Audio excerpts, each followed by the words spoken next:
Rudy in Atlanta. Hey, Rudy, what's on your mind today? Hey, Tom, how you doing? I'm well. What's up?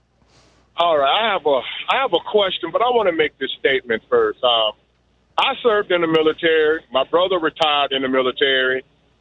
My dad served, and my father-in-law served. And most of all, I sent my daughter to the Air Force. She's been in 3 years now. Mm-hmm. So, I'm just asking, what's the deal with the white man in this country? Now, I listen to this program, and I just listen.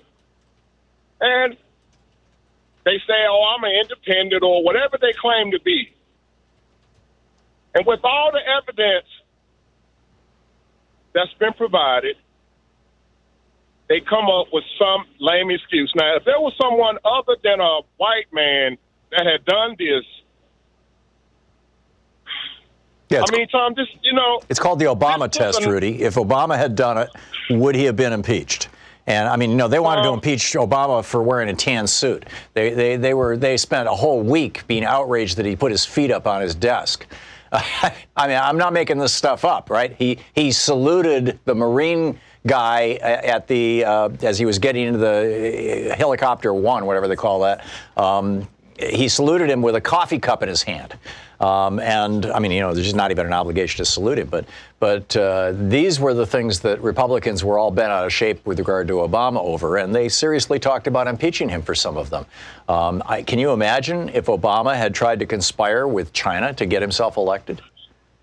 Tom, I'm just trying to understand, man, because I sent my only daughter to the Air Force, man, to fight for our freedoms. And it puts a knot in my throat, man. You don't know how many times I actually cried going down this road because I'm a truck driver. And I don't understand. I do not understand what's going on in this country. What is, in my opinion, Rudy, what's happening is that we are being torn apart for the purpose of basically tearing apart the middle class, for extracting wealth from the middle class and giving it to the top 1/10 of 1%. And they've been doing this campaign for almost 40 years now. The Supreme Court legalized it in the 70s. Reagan came into power, and he reached out. He reached out to Christian evangelicals. He reached out to white racists. In fact, the first speech he gave, Ronald Reagan, in 1980, when he was officially nominated by his party for the presidency, the first speech he gave was in Philadelphia, Mississippi, where three civil rights workers, Schwerner, Goodman, and Cheney, were murdered. And he gave a speech there to a rousing crowd, all-white crowd, and the theme of his speech was states' rights.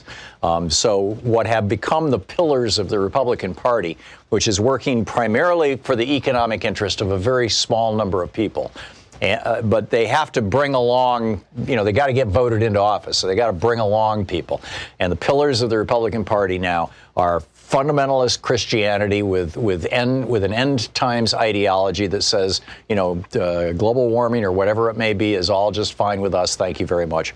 Combined with just naked racism and like Trump going after Medicaid funding for Puerto Rico, for example, among other things.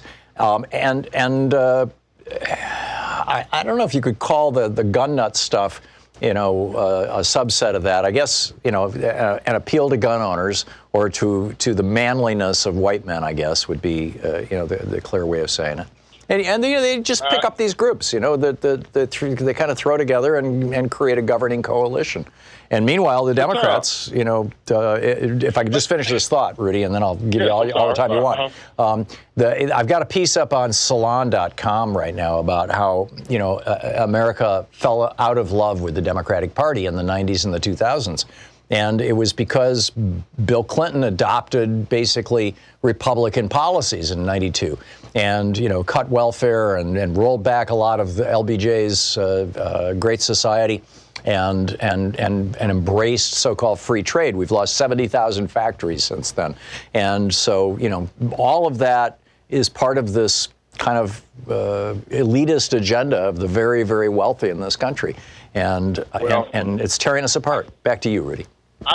I just, between you and Joe Madison, you guys have really taught me how to listen and to pay attention to what someone is saying.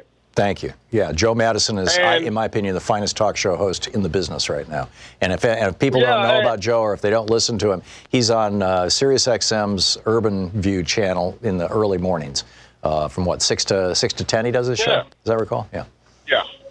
And I mean, and when you hear these guys, the first sentence come out their mouth, well, I'm an independent, or, I mean, you just hear it, and I'm like, dude, this Yeah. guy is a traitor.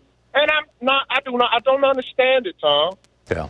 Well, and when he betrayed the Kurds, in Syria, I mean, it's that should have been a basis for impeachment. When it came out that he had paid off a couple of women that he had affairs with just before the election, so that it didn't get into the election stories, that should have been an impeachment. I mean, that is impeachable. His lawyer's in prison for that, for paying off the porn star, for Stormy Daniels and the Playboy bunny, what's her name, Kara McDougal. I mean, this is what's going on.